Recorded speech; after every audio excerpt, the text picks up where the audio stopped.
José, Padre amoroso de mi Señor Jesús, Dios te exalta por ser su siervo más humilde. San José, la Iglesia clama tu divina protección. Ven y llévanos a su reino de amor. José, hijo de David, justo y fiel esposo de la Virgen María, Dios te eligió para ser su custodio.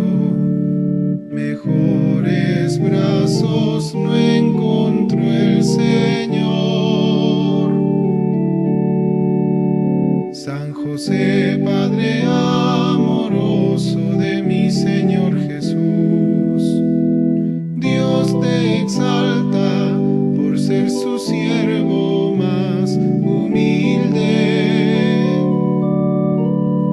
San José, la Iglesia clama tu divina protección. Ven y llévanos a su reino de amor. Tu ejemplo fuerte de un gran amor a Dios, paciente y noble, prudente y casto Señor, Dios en ti virtudes derrochó. San José, Padre amoroso de mi Señor Jesús, Dios te exalta por ser su siervo más.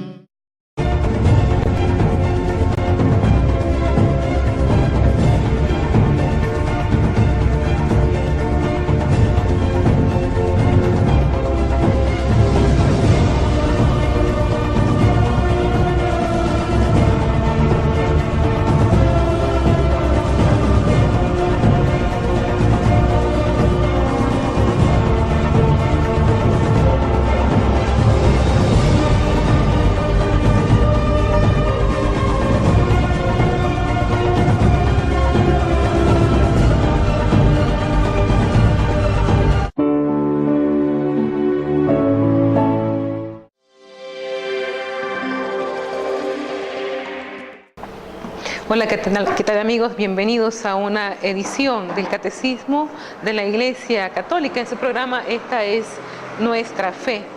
Vamos profundizando en el primer mandamiento de la ley de Dios, no sin antes hacer una meditación del Evangelio del día de hoy, San Juan, capítulo 14, versos del 27 al 31, que nos hace la reflexión de los evangelios diarios el Papa Emérito Benedicto XVI. Nos dice el Papa que Dios no pasa nunca y todo existimos en virtud de su amor. Existimos porque Él nos ama, porque Él ha pensado y nos ha llamado a la vida. Existimos en el pensamiento y en el amor de Dios. Existimos en toda nuestra realidad, no solo en nuestra sombra. Nuestra serenidad, nuestra esperanza, nuestra paz se fundan precisamente en esto, en Dios, en su pensamiento y en su amor. No sobrevive solo una sombra de nosotros mismos, sino que en Él, en su amor creador, somos conservados e introducidos con toda nuestra vida, con todo nuestro ser en la eternidad.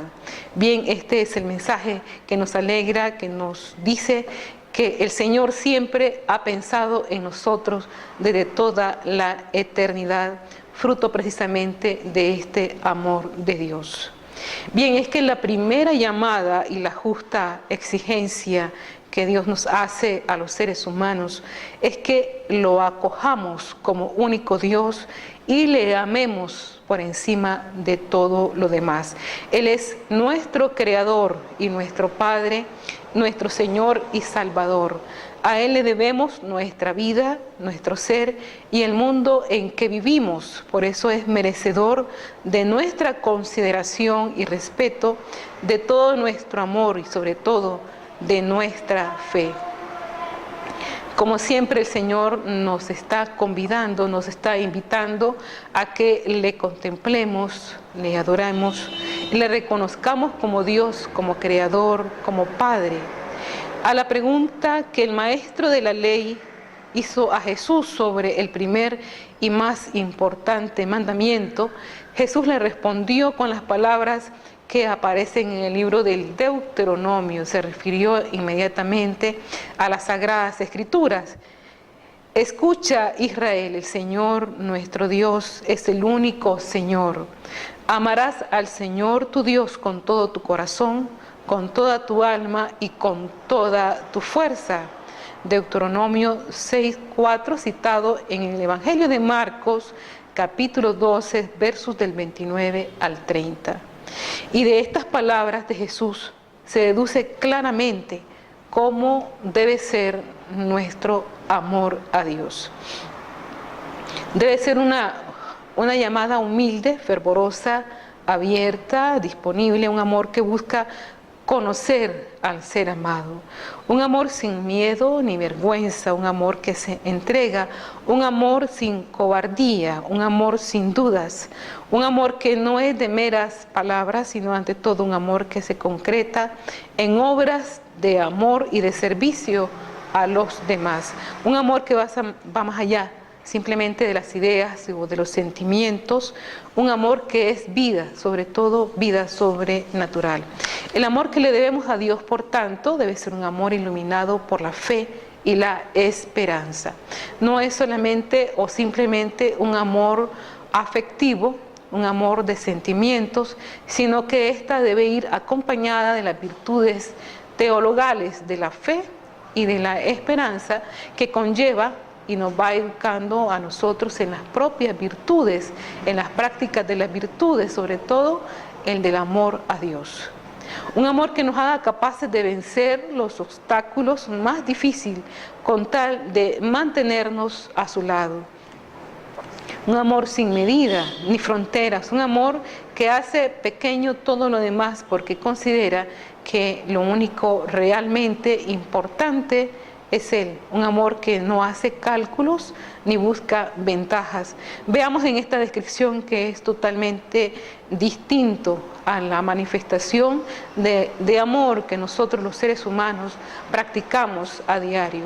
Y en esta manifestación de amor a Dios conlleva precisamente las virtudes que acabamos de enunciar, la virtud de la fe, la virtud de la esperanza, porque este es un fin sobrenatural, no esperamos una recompensa próxima en este momento, sino que es una recompensa que va más allá, que trasciende el tiempo, que trasciende la distancia, sobre todo porque tenemos una ganancia mayor, que es nuestra salvación, que es la vida eterna.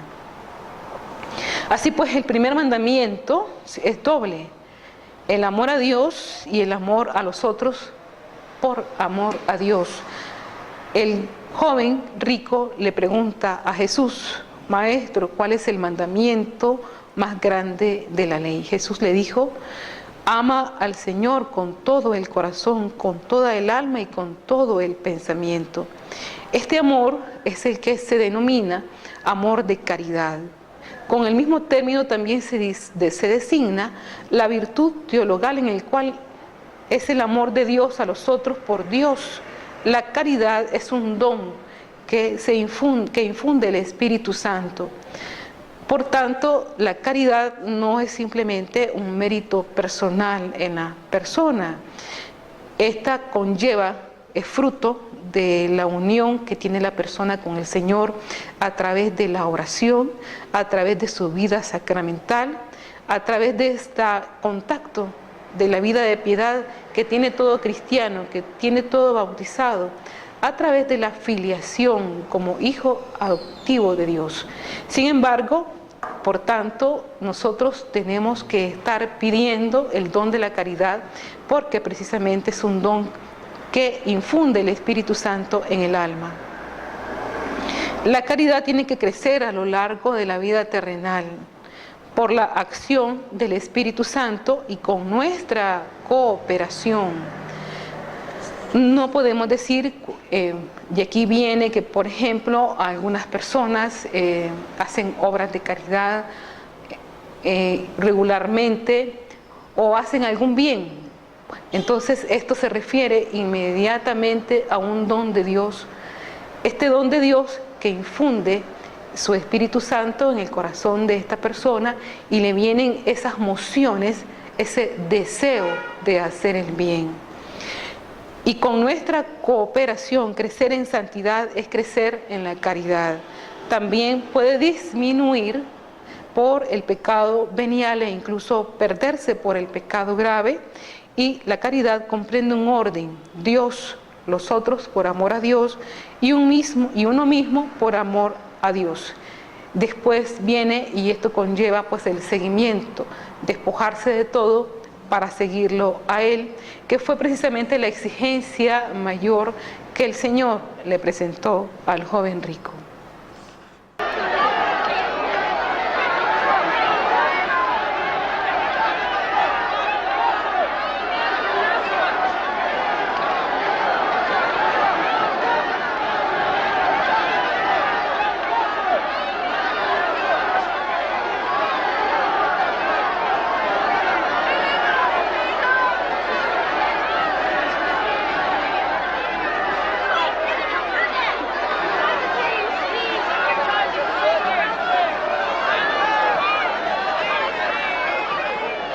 Buen maestro. Por favor, maestro, ¿qué debo hacer para conseguir la vida eterna?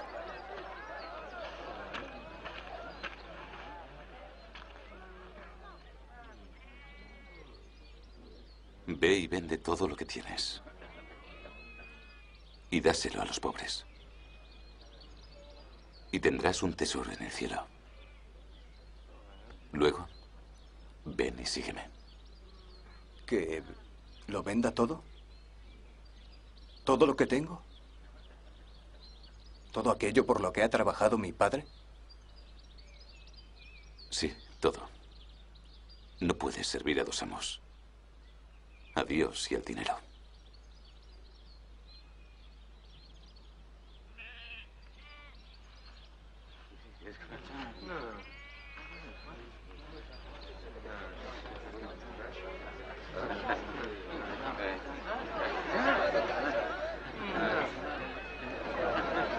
¿Lo veis? Es más fácil que pase un camello por el ojo de una aguja a que un rico entre en el reino de Dios. El amor a Dios como nos comporta ciertas conductas que debe de manifestarse en todo cristiano y en todo bautizado. Elegirlo como fin último a todo lo que hagamos. Actuar en todo por amor suyo y para gloria suya. Dice San Pablo: tanto si coméis como si bebéis, como si hacéis otra cosa, hacedlo todo para la gloria de Dios. Es decir, que todo acto que nosotros podamos hacer, aunque sean pequeños, tenemos que hacerlo por la gloria de Dios. A Dios toda la gloria. No ha de haber otro fin superior a este. No se puede poner ningún amor por encima del amor a Dios. Quien quiere al Padre o a la Madre más que a mí, no es digno de mí. Quien quiere al Hijo o a la hija más que a mí, no es digno de mí. Mateo 10:37. Esto nos dice que hay un amor más superior. No quiere decir que entremos en el desprecio a nuestros seres queridos, sino más bien poner una escala de valores y decir que Dios está por encima de todo lo que nosotros podemos amar o querer. No puede existir un amor auténtico que excluya o postergue el amor a Dios. ¿Cómo se expresa este amor a Dios? Hay expresiones concretas a través de la adoración, a través de la oración, a través del sacrificio, a través de los votos. Veamos, por ser quien es, Dios merece nuestra adoración. Adorar a Dios es reconocerlo como Dios como Creador, Señor y Dueño de todo lo que existe, y como nuestro Salvador. Es reconocer con respeto y sumisión que somos sus criaturas y que solo existimos por Él. Es alabarlo, es exaltarlo y humillarnos ante Él. La adoración de Dios nos libera del orgullo, de la esclavitud, del pecado y de la idolatría del mundo. Este debe ser nuestro primer acto por la mañana al levantarnos. Este debe ser nuestro acto constante, la adoración al Señor, alabarlo, bendecirlo por todo lo que existe, por todo el bien que hace en nosotros. Esto, la adoración trae consigo, va de la mano con la oración. La oración es la elevación de nuestro espíritu a Dios para alabarlo por ser quien es, para darle gracias por lo que nos ha dado, para pedirle lo que necesitamos y para llenarnos de su presencia amorosa y tratar de ser como Él, siguiendo las enseñanzas de Jesús. Sean perfectos como su Padre Celestial es perfecto. También conlleva otra manifestación, que es precisamente los sacrificios. En señal de adoración, de gratitud y de súplica, los sacrificios son ofrendas especiales que se hacen a Dios para conseguir el perdón de los pecados, y en la antigua alianza se hacían a Dios en sacrificio ovejas, animales, y en la nueva alianza se ofreció el sacrificio de Jesús en la cruz como el único y verdadero sacrificio que se renueva en cada Eucaristía. Unidos a este sacrificio de Jesús, nosotros podemos ofrecer a Dios nuestra vida y nuestro cuerpo, según las palabras de San Pablo a los romanos. Dice San Pablo: les exhorto por la misericordia de Dios a que ofrezcan sus cuerpos como una víctima viva, santa, agradable a Dios. Tal será su culto espiritual. Romanos capítulo 12, versos 1. Y más adelante el Salmo 51 nos invita a un sacrificio constante. Para ser auténtico debe manifestar un sentimiento de profunda contrición, de arrepentimiento. Mi sacrificio es un espíritu contrito, y hacer presente el amor a Dios y el amor al prójimo, porque yo quiero amor, no sacrificios, conocimiento de Dios más que holocausto, Oseas 6:6. Así pues, los sacramentos, el bautismo, la confirmación, la penitencia, el matrimonio, el orden sacerdotal, exigen siempre también una promesa propia que hace todo bautizado, como una especie de compromiso. Pero también pueden hacerse promesas por devoción personal. Se puede prometer a Dios una oración, una limosna, una peregrinación y cualquier otra cosa en la cual manifieste ese amor por Él y nuestro deseo de servirlo. Hay otro aspecto muy importante, son las obras. Cumplir la voluntad de Dios con obras.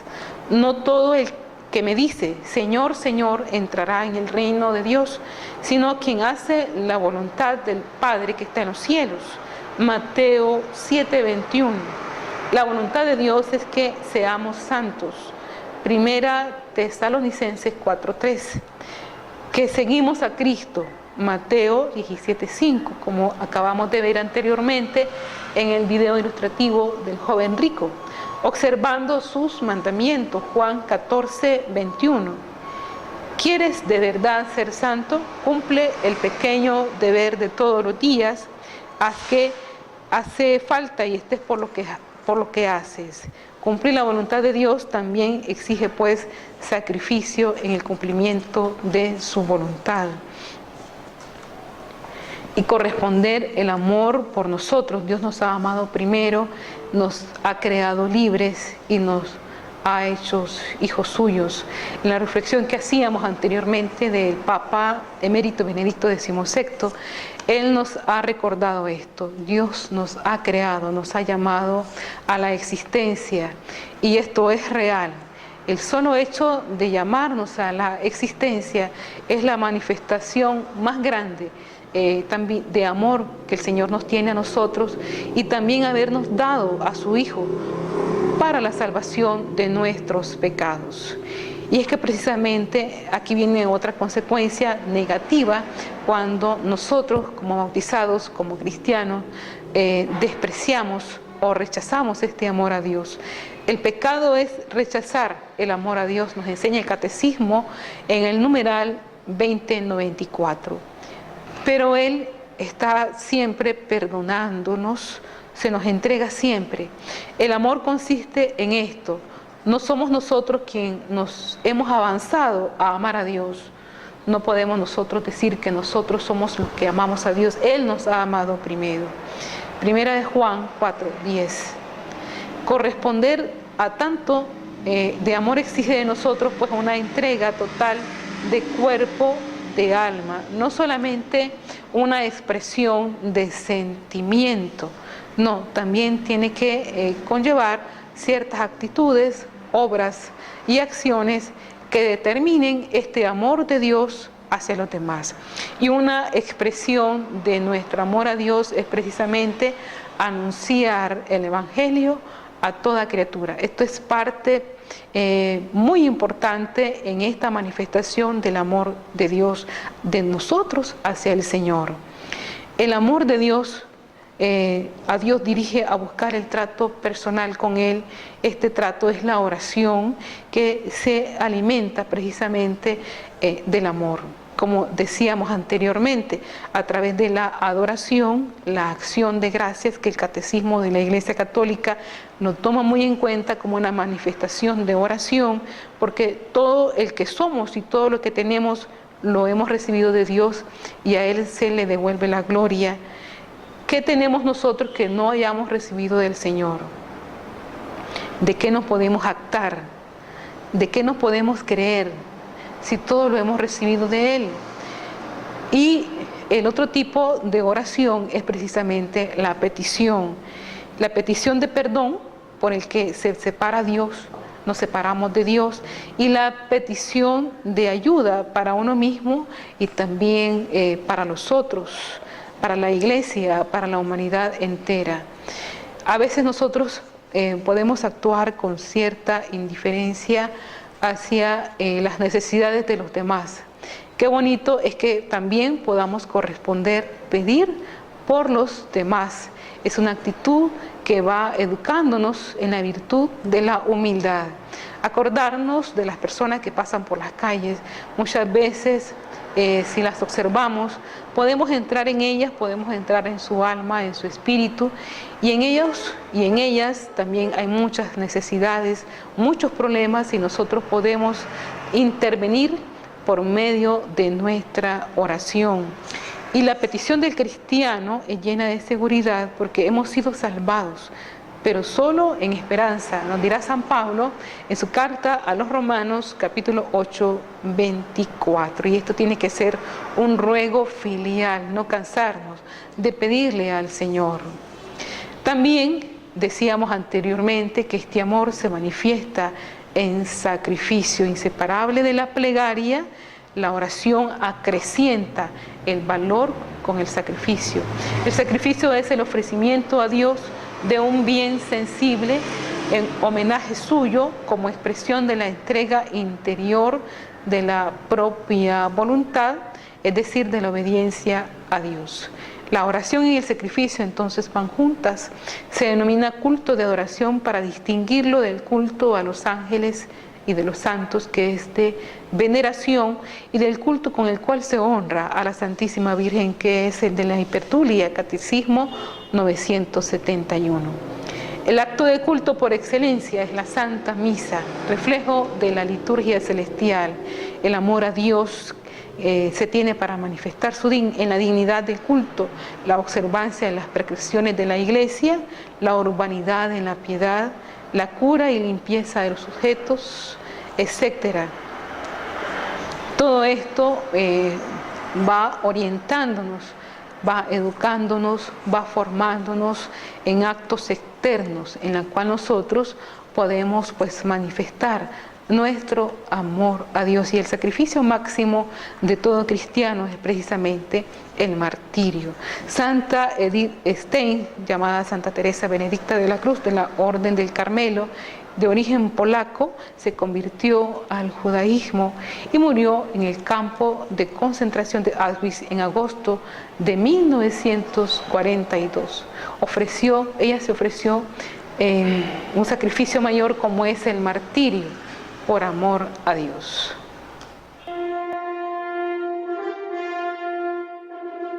Radio Palabra.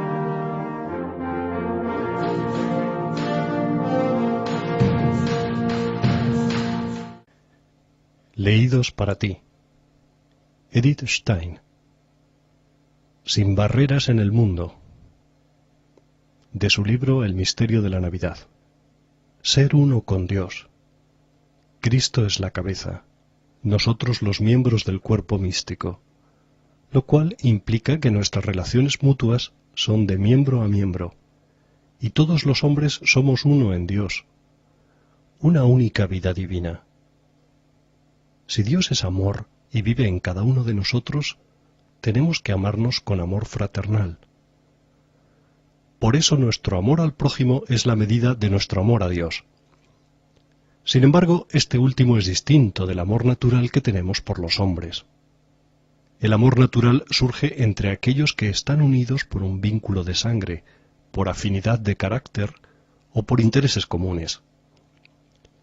Los otros son extraños, que poco nos interesan y que incluso pueden provocarnos un cierto rechazo, de tal manera que hasta los evitemos físicamente. Para los cristianos no existen los hombres extraños. Nuestro prójimo es todo aquel que tenemos ante nosotros y que tiene necesidad de nosotros, y es indiferente que sea nuestro pariente o no, que nos caiga bien o nos disguste, o que sea moralmente digno o no de ayuda. El amor de Cristo no conoce límites, no se cansa nunca y no se asusta ante la suciedad o la miseria. Cristo vino para los pecadores y no para los justos. Y si el amor de Cristo vive en nosotros, entonces actuaremos como Él e iremos en busca de las ovejas perdidas. El amor natural busca apoderarse de las personas, amadas y poseerlas, si es posible en exclusividad. Cristo vino al mundo a fin de recuperar para el Padre la humanidad perdida, y quien ama con su amor quiere a los hombres para Dios y no para sí. No cabe duda de que este es el camino más seguro para poseerlos eternamente, pues si hemos escondido a un hombre en Dios, entonces somos ya uno con Él en Dios, mientras que la tentación de conquistarlo para nosotros conduce siempre, tarde o temprano, a perderlo. Esto es válido tanto para el alma propia como para la extraña, como para cualquier bien exterior. Quien se ocupa afanosamente de ganar y conservar, ese pierde. Quien a Dios lo entrega, ese gana.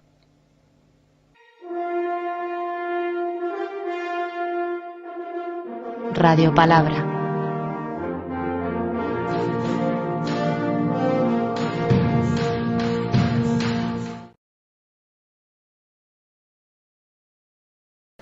La fe, la esperanza y la caridad son virtudes teologales. Lo más importante, dice San Pablo, es la caridad, que da forma y vida sobrenatural a la fe y a la esperanza.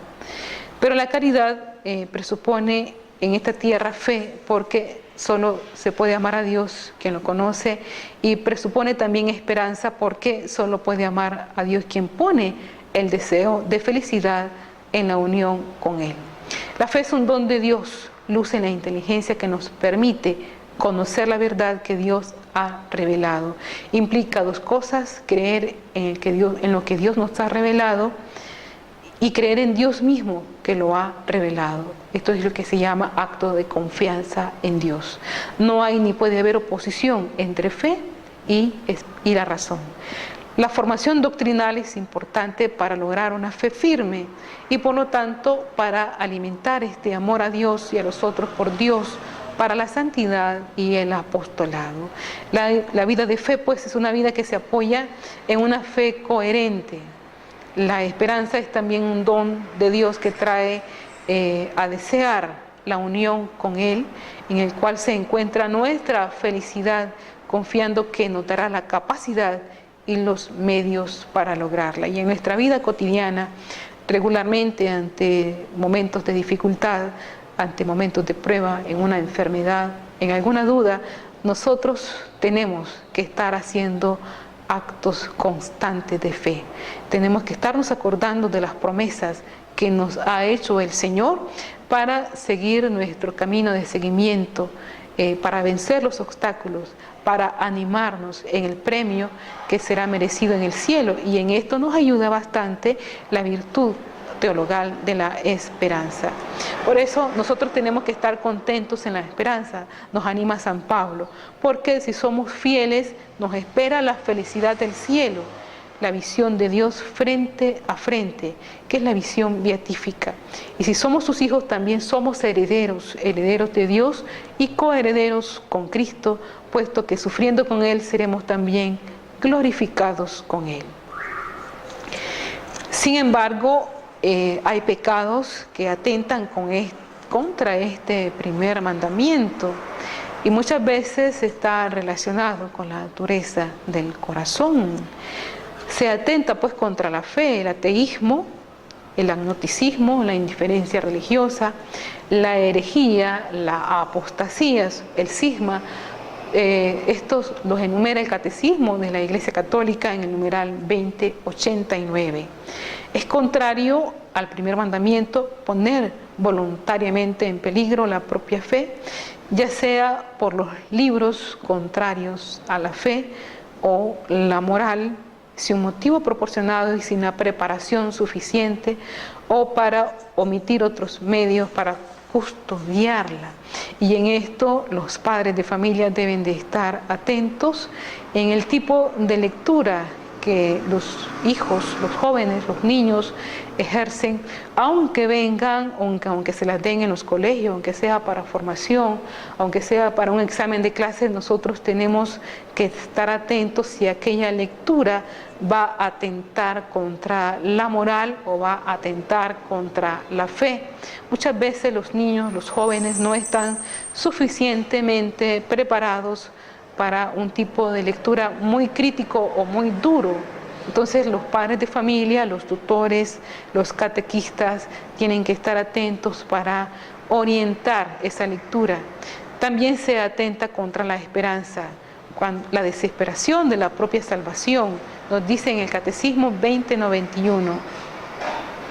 Y en el extremo opuesto, la presunción que la misericordia divina perdonará los pecados sin conversión ni contrición. Y en esto es cuando abusamos constantemente en contra del amor de Dios. Habemos bautizados, cristianos, que abusamos de este amor de Dios diciendo el Señor nos va a perdonar, el Señor siempre nos va a perdonar, pecamos hoy porque el Señor nos va a perdonar, pecamos más tarde porque el Señor nos va a perdonar, y así constantemente estamos abusando de la misericordia de Dios. Bien, también se atenta contra la caridad, se opone el rechazo de Dios y también la tibieza. Llegamos a la tibieza cuando no estamos en este ejercicio constante de la oración, cuando nos dejamos ya sobrepasar por los placeres, por las cosas fáciles. El relativismo también ayuda a alimentar la tibieza en los cristianos.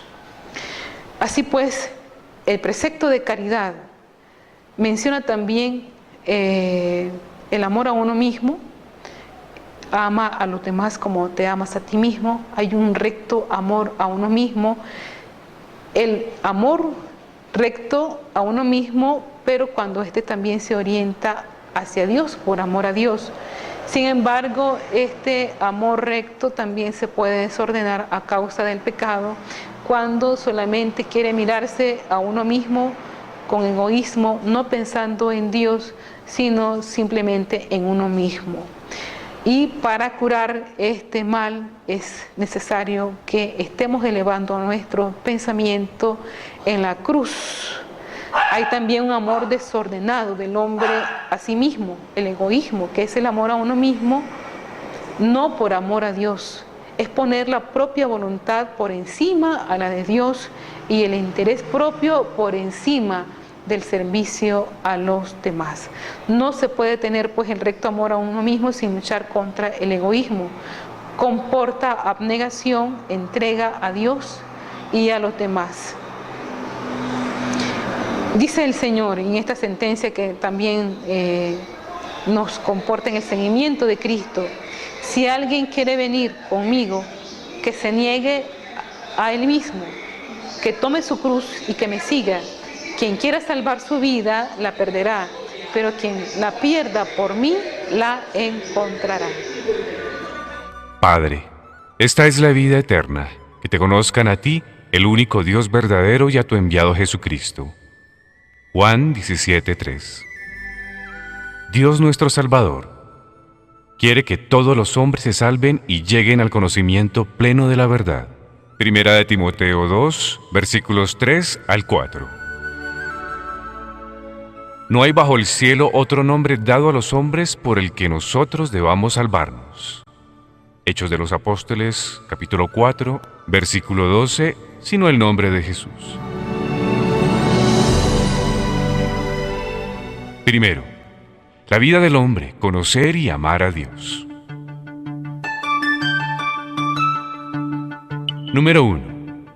Dios, infinitamente perfecto y bienaventurado en sí mismo, en un designio de pura bondad, ha creado libremente al hombre para hacerle partícipe de su vida bienaventurada. Por eso, en todo tiempo y en todo lugar, se hace cercano del hombre, le llama y le ayuda a buscarle, a conocerle y amarle con todas sus fuerzas. Convoca a todos los hombres que el pecado dispersó a la unidad de su familia, la Iglesia. Para lograrlo, llegada la plenitud de los tiempos, envió a su Hijo como Redentor y Salvador. En él y por él llama a los hombres a ser, en el Espíritu Santo, sus hijos de adopción, y por tanto los herederos de su vida bienaventurada.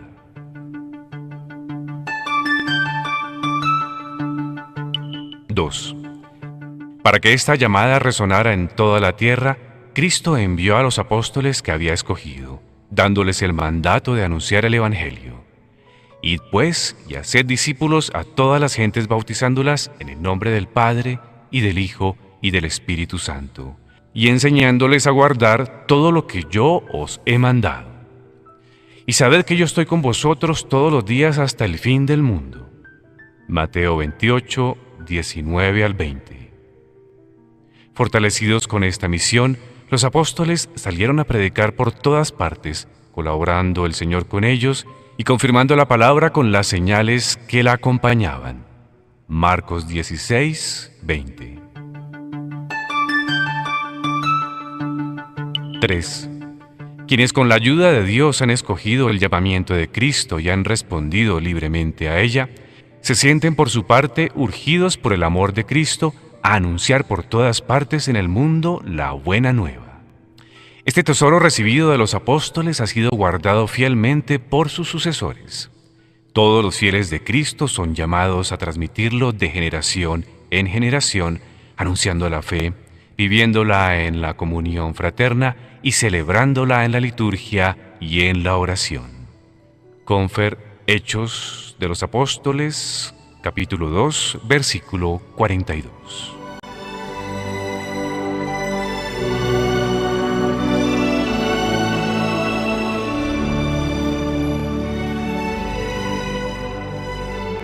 Bien, también hay otros pecados que atentan contra este primer mandamiento. Es la superstición, que es una desviación del sentimiento y de las prácticas religiosas, dándole un sentido mágico, atribuyéndole poderes que en sí mismos no tienen y desvinculándolos de las disposiciones interiores que exigen. Superstición es, por ejemplo, rezar una oración particular pensando que hacerlo da buena suerte. o también las famosas cadenas de oración, que si no las hacen, algo malo te puede pasar. Muchas personas consideran que mantener en un lugar importante en la Biblia, en la abierta, se libra uno de los ladrones. Estas son supersticiones que llegan a la imaginería colectiva.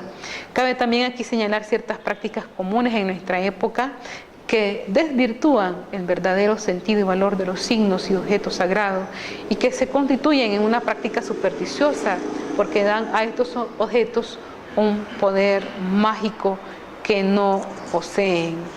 Bien, también está la adivinación, la magia, consultar los horóscopos, las cartas, la quiromancia, la lectura del cigarrillo, de la taza, del té, del chocolate, todas esas cosas, así como el recurso a los muertos, a los demonios, mediante los medium, lo que conocemos como espiritismos o poderes ocultos.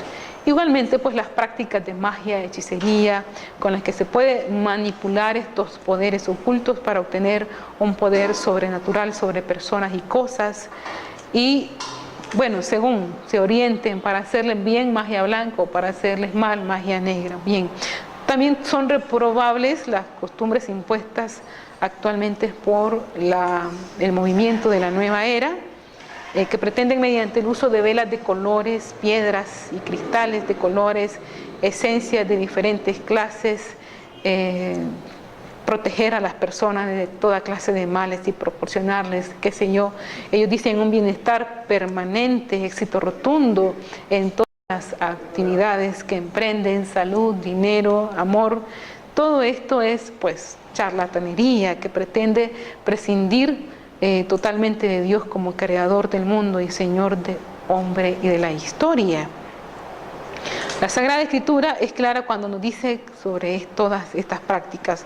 No ha de haber en ti nadie que haga pasar a su hijo o a su hija por el fuego, que practique adivinación, astrología, hechicería o magia, ningún encantador, ni consultor de espectros o adivinos, ni evocador de muertos, porque todo el que hace estas cosas es una abominación para Yahvé tu Dios. Deuteronomio 18, 10, 12. Bien, todas estas situaciones son actos que niegan el amor de Dios en nuestras almas, porque precisamente por eso, porque ya no confiamos en Él, no confiamos en su amor que es más grande y recurrimos a este tipo de fetichismo, a este tipo de idolatría. También se opone al primer mandamiento, el agnosticismo, que es una teoría filosófica que, aunque no niega directamente pues la existencia de Dios, afirma que es imposible para el hombre llegar a conocerlo. El agnosticismo implica la negación de la revelación de Dios, fundamento de nuestra fe católica y de la misma fe como camino para llegar a este conocimiento de Dios. Bien, vamos a escuchar una hermosísima canción que exclama en sus bellas letras que solo Dios basta, y en nuestras vidas evoca a este primer mandamiento: amar a Dios sobre todas las cosas. Es una canción de alabanza y adoración plena para nuestro ser, para nuestro Creador, para nuestro Papá Dios, que podamos nosotros pues meditarla, reflexionarla y entrar en ella a manera de oración. Y con esto pues concluimos esta reflexión sobre el primer mandamiento de la ley de Dios, no sin antes pues recordarles y estar con ustedes pendiente que este acto de amar a Dios conlleva para nosotros los seres humanos, los bautizados, los cristianos, una felicidad plena. Y esta felicidad plena, aunque el mundo no las niegue, aunque no lo sintamos porque hay muchas dificultades y pruebas, sabemos, la esperanza nos anima a que sabemos que tenemos el cielo como una ganancia superior, que es precisamente la visión beatífica, encontrarnos con Él después de nuestra muerte, este paso superior, trascendental, que nos abre el camino pues de la gracia. Sigamos profundizando en familia, mantengamos a nuestros hijos, a nuestros hermanos, a los jóvenes a profundizar sobre nuestra fe católica y enseñándoles a confiar plenamente en Dios. Hagámonos también acompañar de la Santísima Virgen mediante el rezo del Santo Rosario.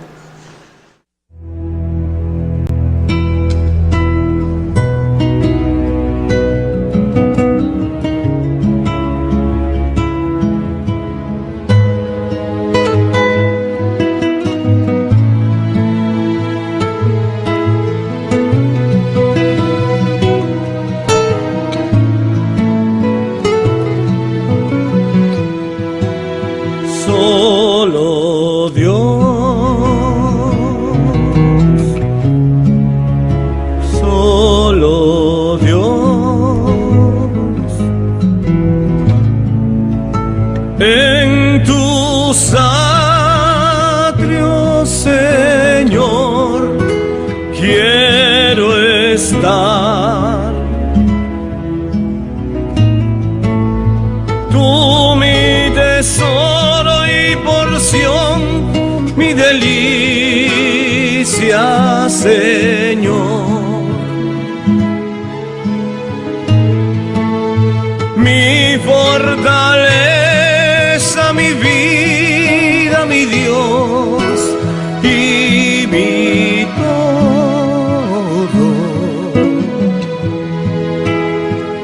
Alma mía, no busques nada más. Para ti basta Dios y solo Dios.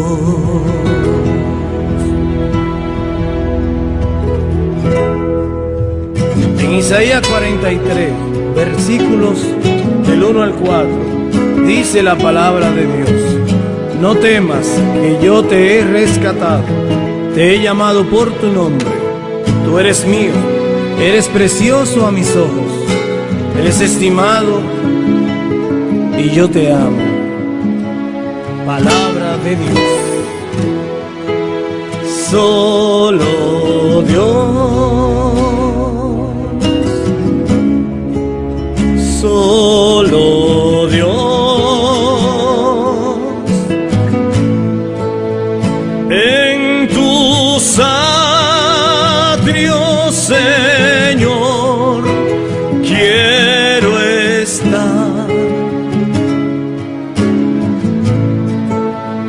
Tú mi tesoro y porción, mi delicia, Señor.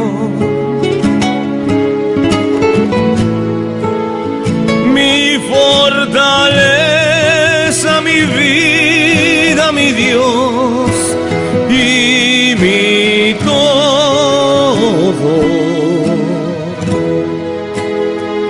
Alma mía, no busques nada más. Para ti basta Dios y solo Dios.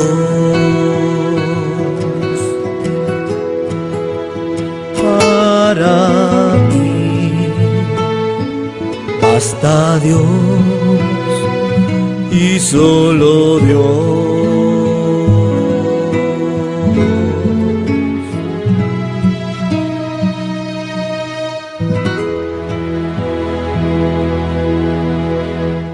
Nuestra familia está formada por muchas razas, jóvenes y viejos, ricos y pobres, hombres y mujeres, pecadores y santos. Nuestra familia se ha extendido a través del mundo por siglos. Con la gracia de Dios comenzamos hospitales, establecimos orfanatos y ayudamos a los pobres. Somos la organización caritativa más grande del mundo. Educamos más niños que cualquier otra institución académica o religiosa. Desarrollamos el método científico y fundamos el sistema universitario. Defendemos la dignidad de la vida humana, el matrimonio y la familia. Ciudades llevan los nombres de nuestros venerados santos que navegaron un camino sagrado ante nosotros. Guiados por el Espíritu Santo, compilamos la Biblia. Somos transformados por la Sagrada Escritura y la tradición que nos han guiado por 2000 años. Somos la Iglesia Católica. Con más de 1 billón en nuestra familia, compartiendo los sacramentos y la plenitud de la fe cristiana. Por siglos hemos rezado por ti y por el mundo cada vez que celebramos la Santa Misa. Jesús mismo sentó las bases de nuestra fe cuando le dijo a Pedro: tú eres Pedro y sobre esta roca edificaré mi iglesia. Los de Pedro han guiado a la Iglesia Católica con amor y verdad. Y en este mundo lleno de caos, problemas y dolor, es reconfortante saber que algunas cosas permanecen consistentes, verdaderas y fuertes. Nuestra fe católica y el amor eterno que Dios tiene por toda la creación.